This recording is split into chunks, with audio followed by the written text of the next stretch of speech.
Hey, what's up, everyone? This is Julie here, and I'd like to welcome you to my very first free, yes, free pre-recorded YouTube webinar for Nurse Aide instructors. Guys, let me tell you, I am so excited to be presenting this webinar, and I hope you are just as excited to be here. You know, as Nurse Aide instructors, we play numerous roles, and one of those roles that we play is facilitator. Now, you will not facilitate your organization's Nurse Aide Training and Competency Evaluation Program, or NATSAP. However, you will facilitate your classroom. One of the reasons I decided to craft this three-part series webinar was due in part to numerous subscriber comments on my first YouTube channel regarding instructors not showing concern for their students' learning path. Keep in mind, how you facilitate your classroom will usually determine how your students will perceive your genuity.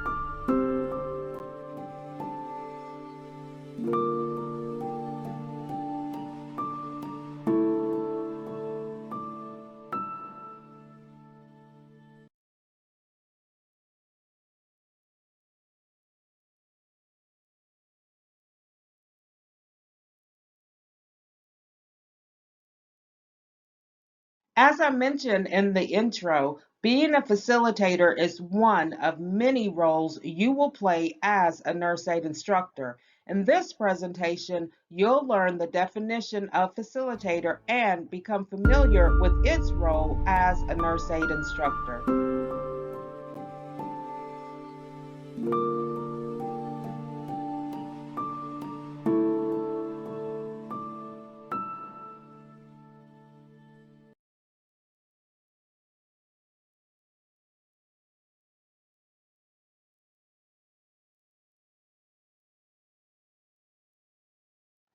According to Merriam-Webster Dictionary, a facilitator is someone who facilitates something.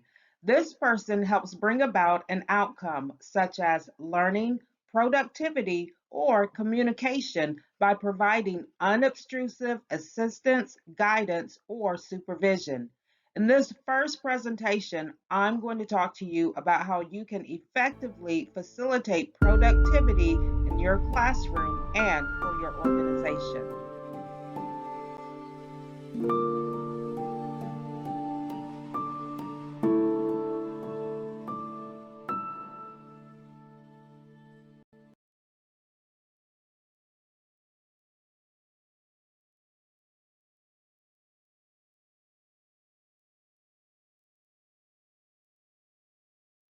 As a facilitator, you can help your organization's NATSAP and your students achieve certain goals. For your organization, the goal is for you to assist with obtaining 100% first-time student pass rates on their state's Nurse Aide certification exam. For your students, the goal is to make learning easier for them in preparation for their state's Nurse Aide certification exam. Now, don't confuse making learning easier for your students with handing them the golden globe on a platinum platter.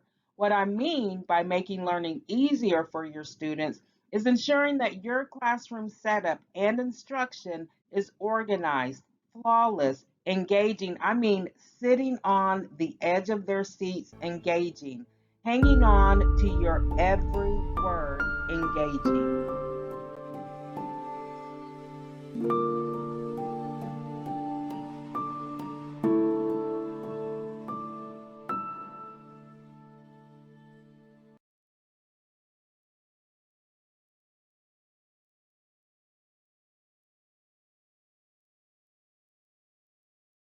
First, you must understand that you are not facilitating the NATSAP in itself, as I had mentioned earlier. You are facilitating your classroom and your classroom instruction and training. In this three-part series webinar, you will learn how your classroom facilitation aids in the facilitation of your organization's productivity.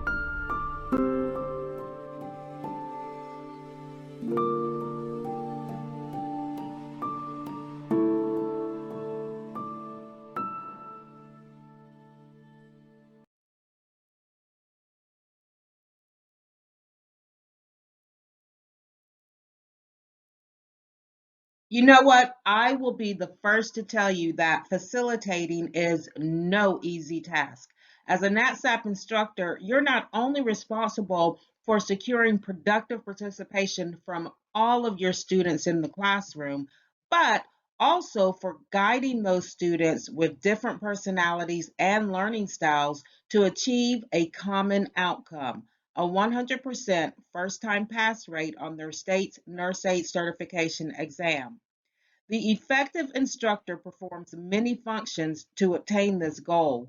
One, making wise choices about the most effective instruction strategies to employ.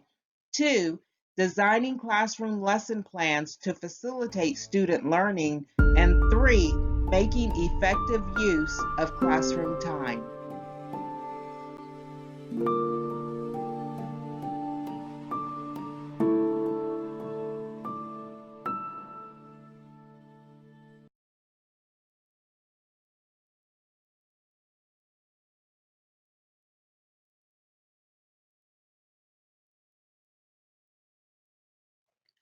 Research has shown that most effective facilitators spend about 3 to 4 times as long preparing for a lesson than the amount of time they spend on giving the actual lesson. And I think it's safe for me to say that most of you probably agree with me, especially new instructors. I believe new instructors know this reality best, because they're new to the stage, they're fresh, they're green, particularly if they have no classroom training background. I think it likely that those of us who are experienced teachers, trainers, and instructors could learn a thing or two from novice instructors. And I say this because new instructors have something to prove, not only to their organization or to their program director or to their cohorts, but also to themselves. They're carrying a very heavy weight on their shoulder. Trust me, they are. It's their first time instructing, and they have to prove positive that they can handle it, right? So when you think about this, you can only imagine how much time these new instructors spend on instruction preparation, ensuring every T is crossed and all I's are dotted, rehearsing lectures and reviewing PowerPoints over and over and over again, researching subject matters that they're not quite comfortable with or that they feel are a tad bit challenging, trying to think of strategies and interactive activities they can integrate into their instruction and training. I mean, just a lot of things and everything you can presume that new instructors are backpacking. And as experienced instructors, you're probably looking at this new instructor producing whirlwinds around the classroom before that very first day of training as you ask yourself, why are they spending so much time preparing? Because we, as experienced instructors, we already know everything, right? Already know everything. We've been there, we've done that. Now, all we have to do is just sit on our eggs until they hatch, right? Wrong. Wrong, wrong, wrong. Like I mentioned previously, we can learn a lot from novice instructors. Some experienced instructors tend to stagnate where they're at and with what they have, that they consciously look the other way. They consciously look the other way when advice is offered. But let me tell you, that's a whole different webinar topic, okay? So let me get back on track here. I'm going to get back on track with facilitating, all right? So, as a facilitator of your classroom, it's your job to guide your students and trainees through the learning process, making it easier for them to accomplish the goal at hand. Having a structure and general idea of what direction you're going in will help you do just that. However, as we've all learned in life, nothing ever goes as planned. So you need a plan and a backup plan and possibly a few more plans just in case your initial plan doesn't work. Having options to pull from will provide you with flexibility, and it will also allow you to change things up based on your students' needs.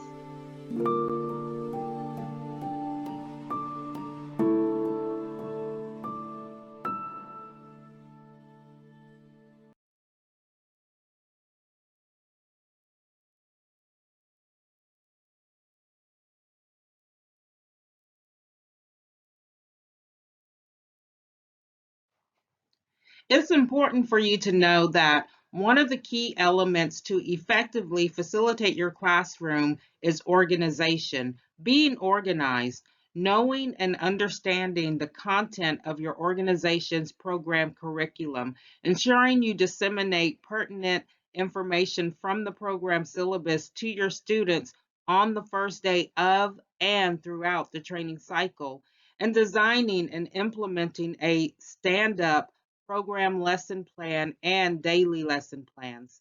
First, let's distinguish the differences between course curriculum, course syllabus, program lesson plan, and your daily lesson plan. I really want you to focus on your program and daily lesson plans because these two plans, the instructor, you, usually have more control of.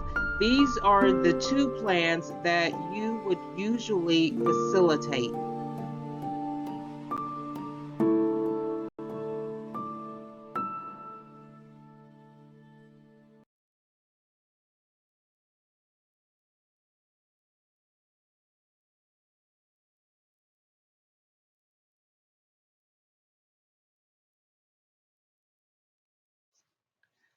The course or program curriculum refers to the lessons and academic content taught in the Nurse Aide Training and Competency Evaluation Program.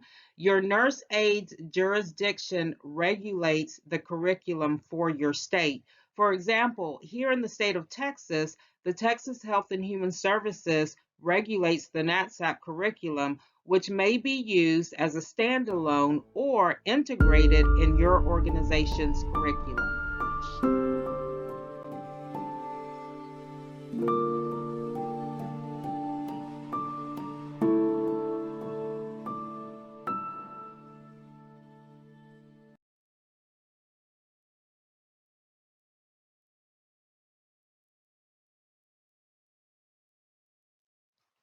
According to Wikipedia, a syllabus is an academic document that communicates course information and defines expectations and responsibilities. It is descriptive, unlike the prescriptive or specific curriculum. The syllabus is the single most important instrument of structure in a course. It outlines the goals and objectives of the course, the prerequisites, and grading and evaluation scheme, materials to be used, such as textbooks, software, topics to be covered, a schedule, and an instructor bibliography. Your organization usually creates the syllabus for your NATSAT.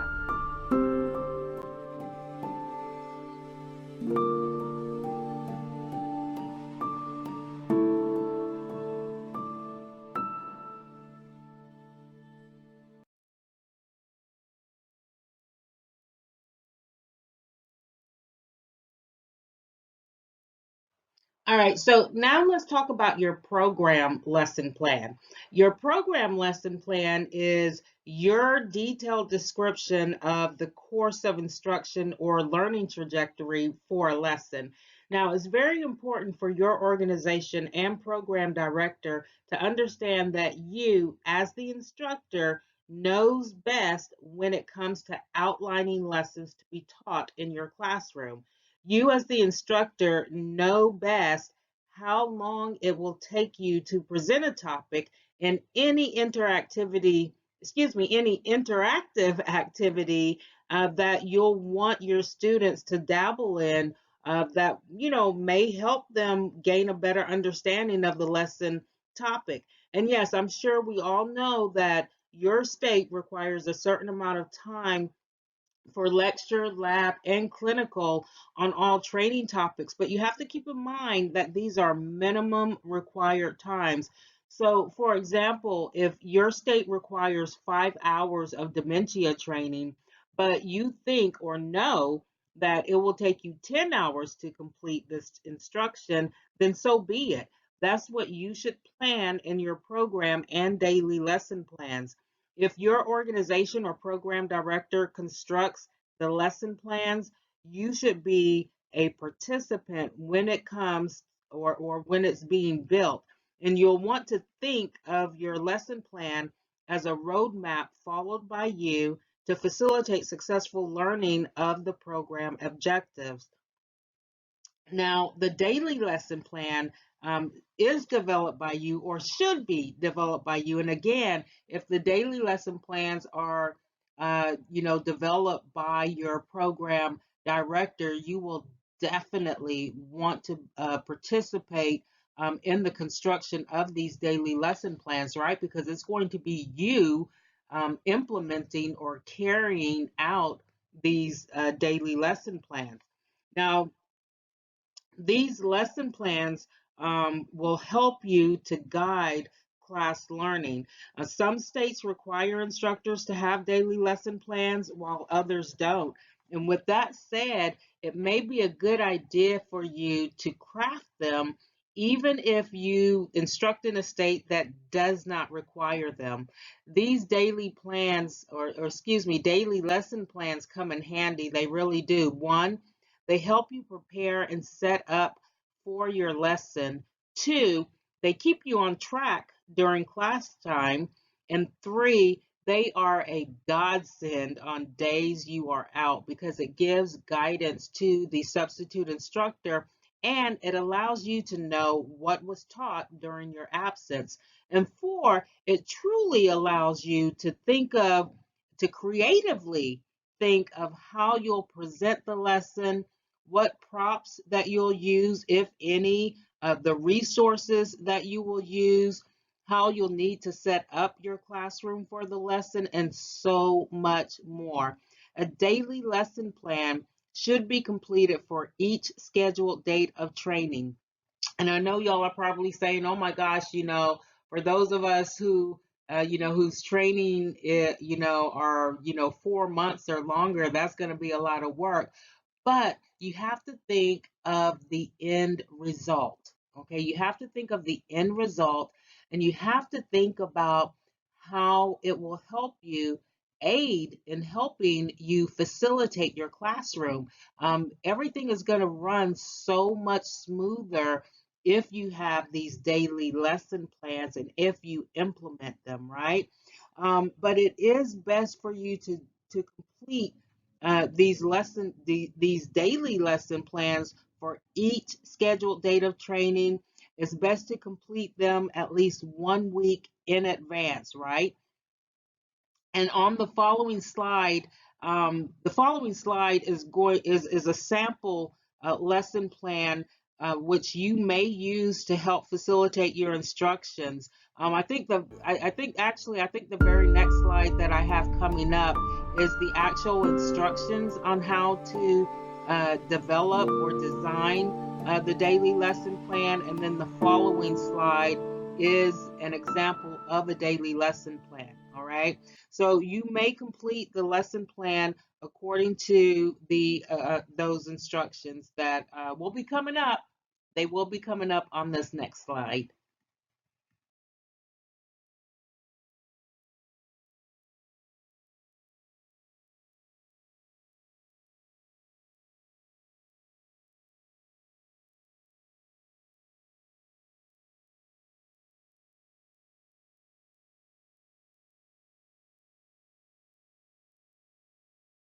Okay, so as I promised you, here is the slide that has the instructions on how to develop a daily lesson plan. And again, you can use these instructions just for a guideline, a guideline to when you're developing your own daily lesson plan. So I'm not going to leave this slide up for too long. So if you want to screenshot it or take a picture with your smartphone, you can go ahead and do so, okay? Because I am about to advance to the next slide.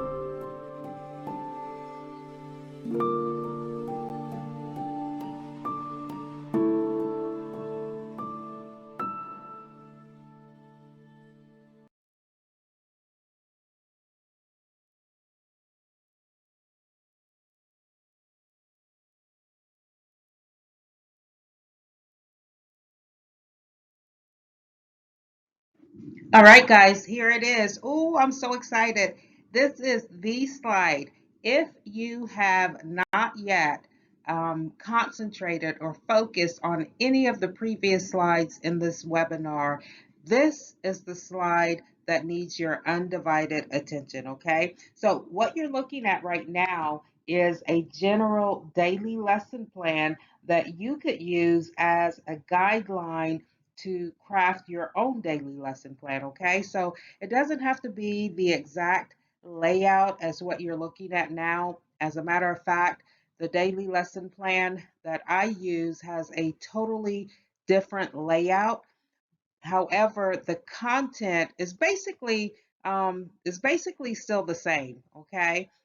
So when you are crafting your lesson plan, you'll want to be definitive when it comes to the lesson objectives, how your students will achieve those objectives, how you, the instructor, or what you, the instructor, will do to ensure that those objectives are being met from that lesson, and how you will evaluate whether or not those objectives were achieved. Okay, so if you're when you're looking at this lesson plan here on the screen, it's going to have all of your basic information in block number one, your program name, the class date, and the instructor name or instructors. If there's more than one instructor that will be teaching that lesson, then you'll want to put both instructors' names, okay?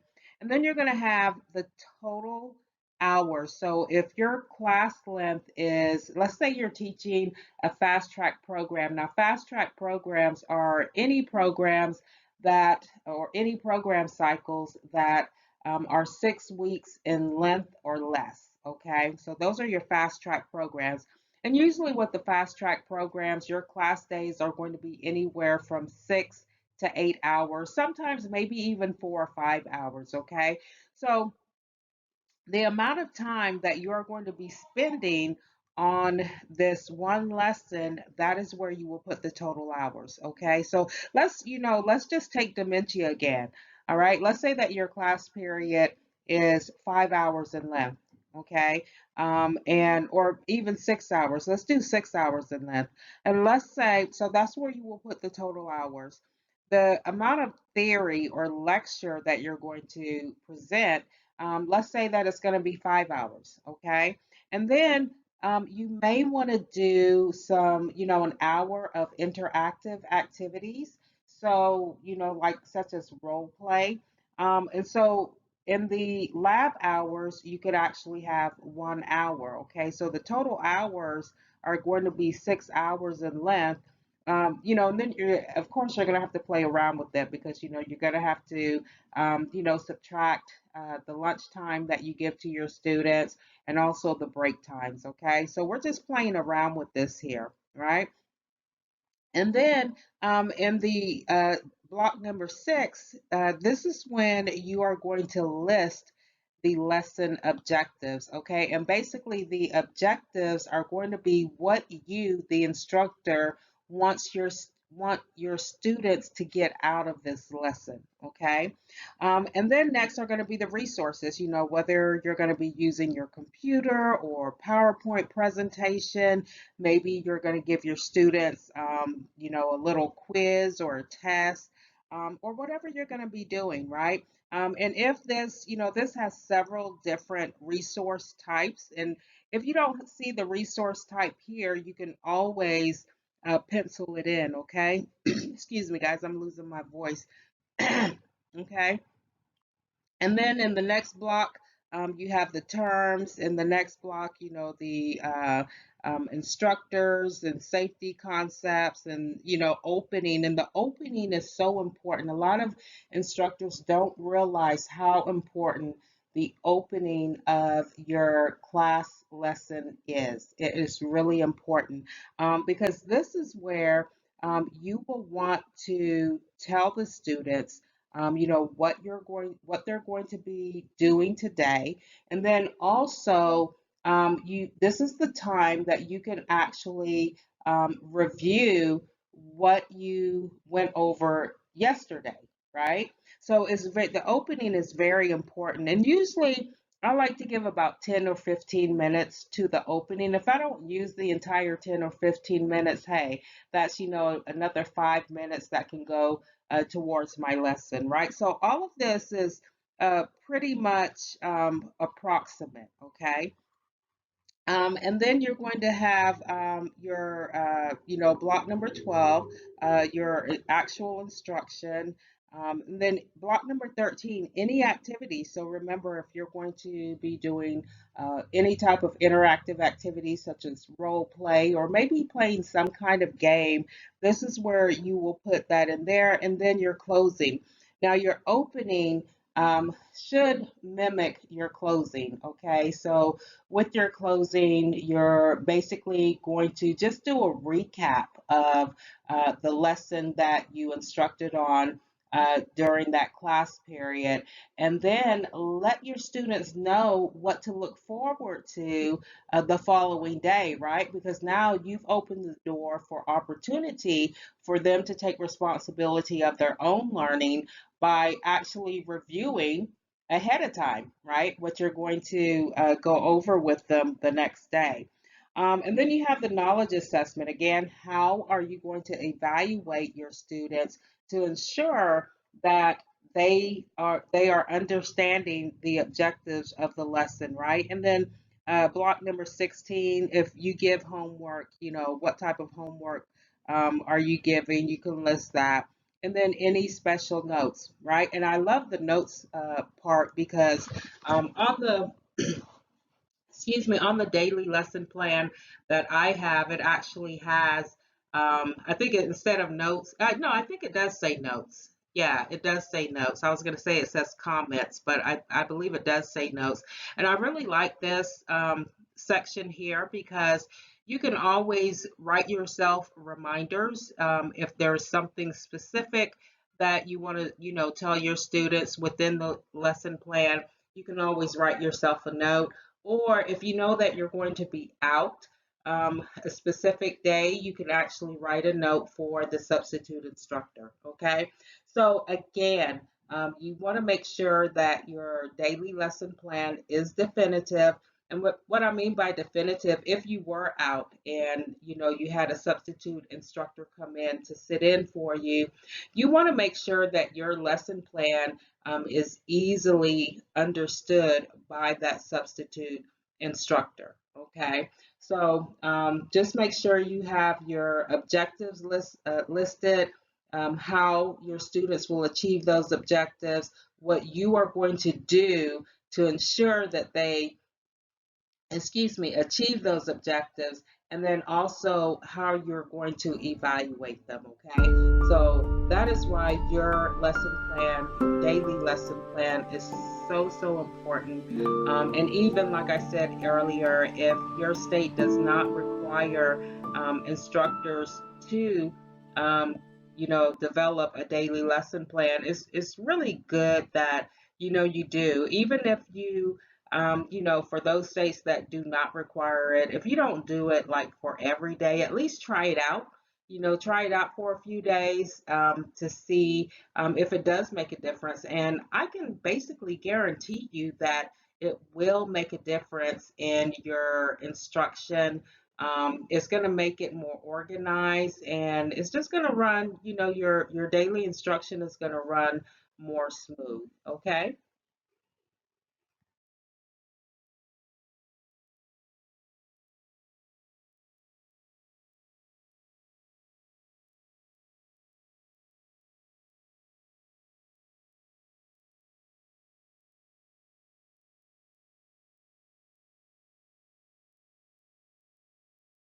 All right, so we are going to move on just a little bit. I just want to tell you first that, having a daily lesson plan will give your classroom instructions structure and organization, creating an easier learning platform for your students and trainees.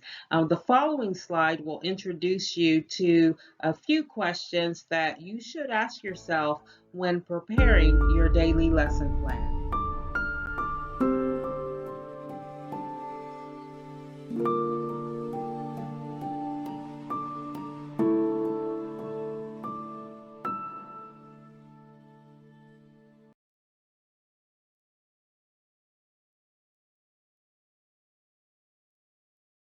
Okay, so when you are developing or creating your daily lesson plan, here's just a few questions that you will want to ask yourself. Okay, first, what are the lesson's objectives?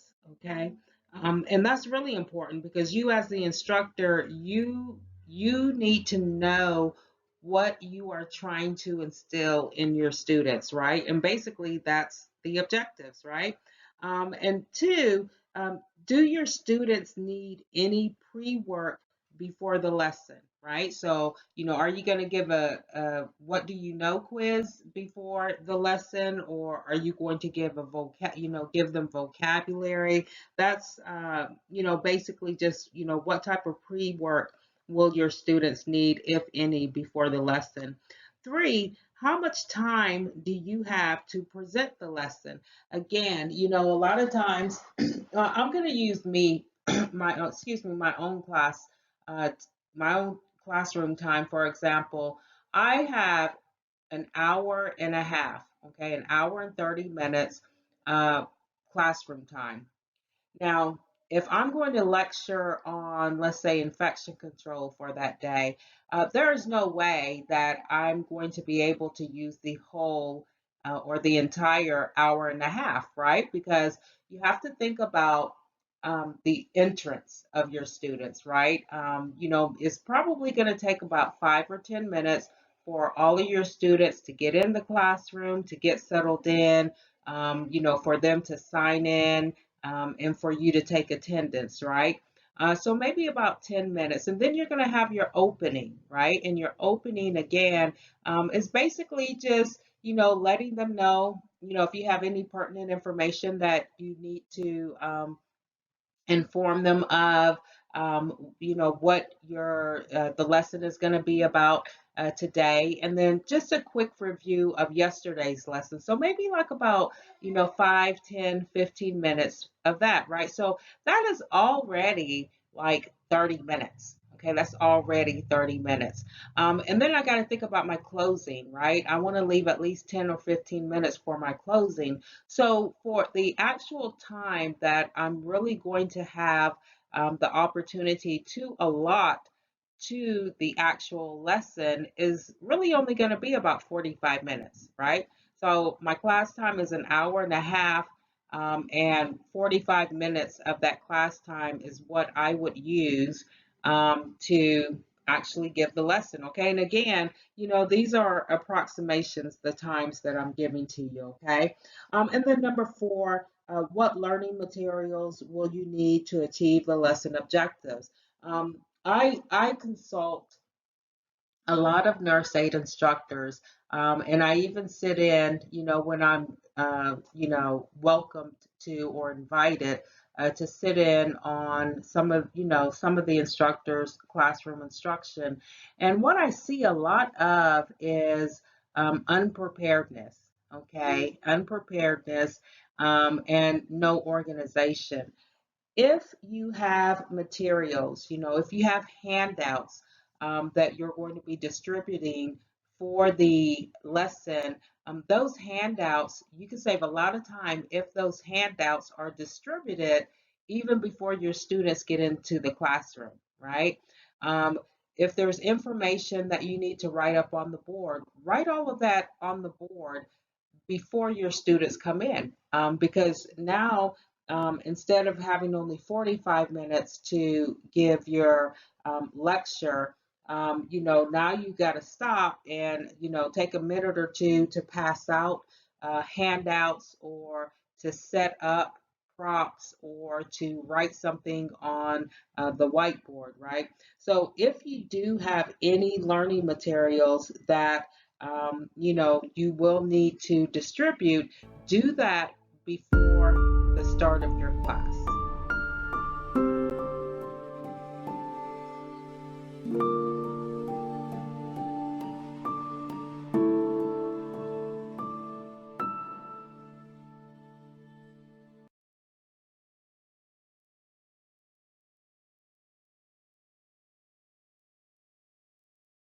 Okay, so when should you develop your lesson plan?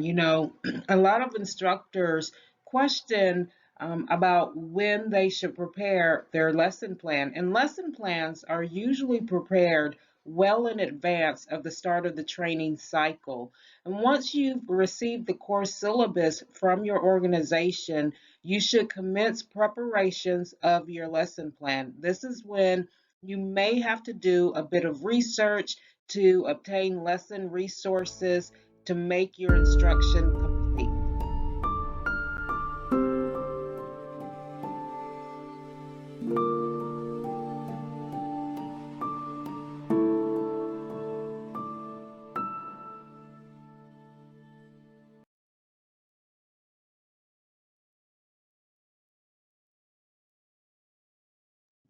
For example, if on the first day of training you're going to instruct on Introduction to Healthcare Agencies, you may want to research the nurse aide's job description for each type of facility or agency and create handouts that will give your students a more descriptive representation of what their responsibilities will be at each type of facility. What would even be more engaging to the students is for you to invite a guest speaker who has or is currently working in or with a particular facility or agency. Now, when you are constructing your lesson plan, you'll want to include time for that guest speaker.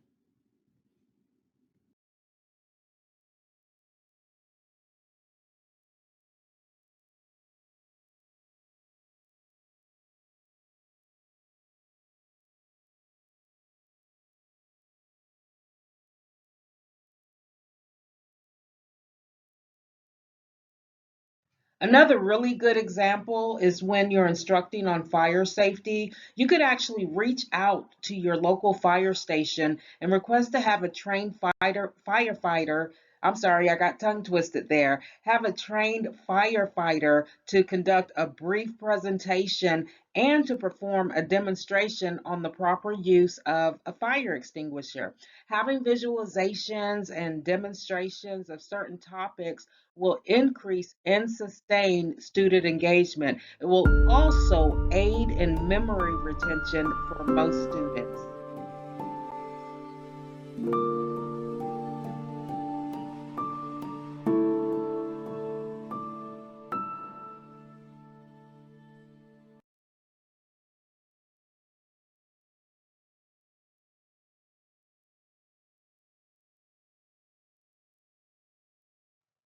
Really, to become and stay an effective facilitator of your classroom, you always have to try to stay ahead of the game.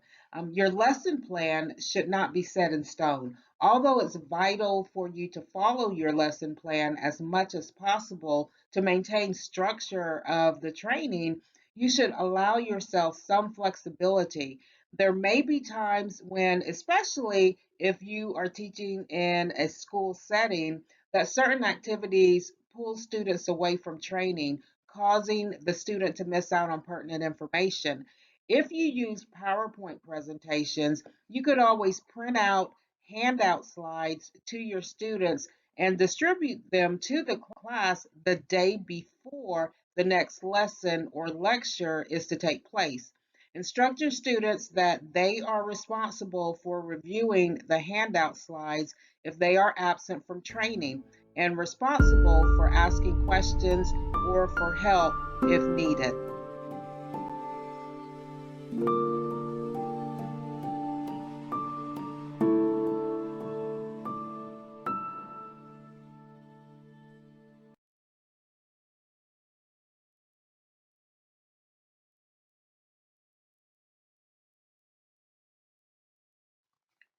So, if you're lecturing from a training module, you may want to think about assigning students homework to read chapters pertaining to the next day's lecture. And, I am a true believer that students need to take responsibility for their own learning, because as an instructor, we can give our students any and everything that they need and then some to successfully complete the training course. But in the end, it all depends on what our students take from what we give them, what they do with what we give them, and how they carry it forward, right? And I'm going to tell y'all, I love pop quizzes. I really do. Because I always tell my students, if I assign you homework, I'm probably not going to ask if you did it, right? Because I can always find out. I have, a lot of evaluation tools that I can use to determine whether or not the student did the homework. You can ask a student all day long if they took the homework, or excuse me, if they did the homework, and they can tell you yes, when in actuality they didn't, right? And so we want to stay on top. Remember, I said you want to stay ahead of the game in everything that you do, everything that you do. So, to gauge your students' learning progress, small pop quizzes, 5 to 10 questions, will actually help you determine whether or not they did homework, whether or not they're understanding the information that you're attempting to instill in them. And so, pop quizzes, to me are just a really handy evaluation tool. You can set aside the first 5 or 10 minutes of class time to review what you instructed the day before. This would also be a good time to have several students come to the front of the class to share their reading experience. And this is another nifty tool, right? Evaluation tool or gauge tool that you can use if you do assign students, reading, a reading assignment. Have a group of students come forward to discuss what they read, and also to discuss, what they gained from that reading assignment. What do they understand about it, right?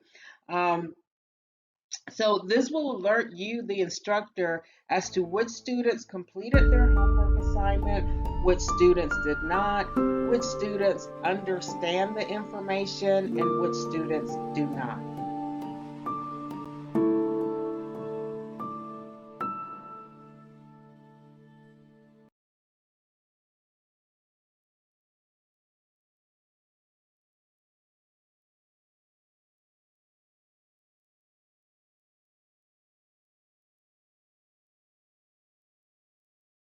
Hey guys, what is up with these quote unquote makeup hours sessions? Really, what's up with those? I mean, don't get me wrong. I give my students the opportunity, when they have a legitimate reason for missing class, to make up hours. However, I do not entitle it makeup hours. To me, that just seems like it's inviting students to be absent or to be tardy. So how I like to entitle them is either mentoring sessions or refresher sessions, right? And so with these sessions, they can actually help to further enhance your students' learning, right? And so you want to be able to offer these sessions, but just don't call it makeup hour sessions, okay?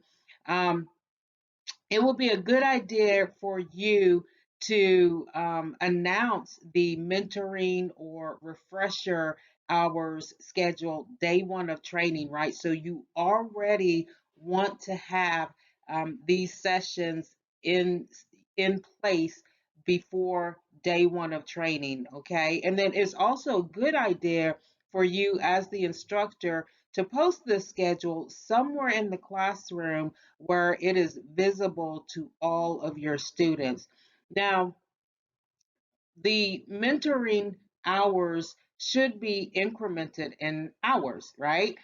For instance, if you hold class from 9 a.m. to 11 a.m., which is 2 hours in length, you'll also want your mentoring sessions to be 2 hours in length, right? So this will give your students the opportunity to participate in the full 2 hours, or maybe a student is only able to participate in 30 minutes or an hour, right? But you want to give them the opportunity to attend the full amount of time of the mentoring session. Okay, and again, if they're not able to, allow them to participate in 30 minutes, an hour, 45 minutes, or what have you, right? If your class is 1 hour in length, then your makeup, or excuse me, not makeup, but your mentoring hour session should also be 1 hour in length.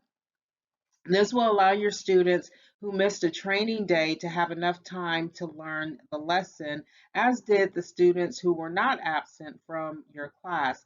Also, because the state requires a specific amount of theory hours, skills lab hours, and clinical rotation hours, your students will be able to apply their mentoring hours or refresher hours to meet their state's requirements, right? But again, do not title it makeup session hours, because again, like I said, to me, that's just inviting. It's an open invitation for your students to be absent or to be tardy. So you want to title these quote unquote makeup hours as mentoring sessions or refresher sessions.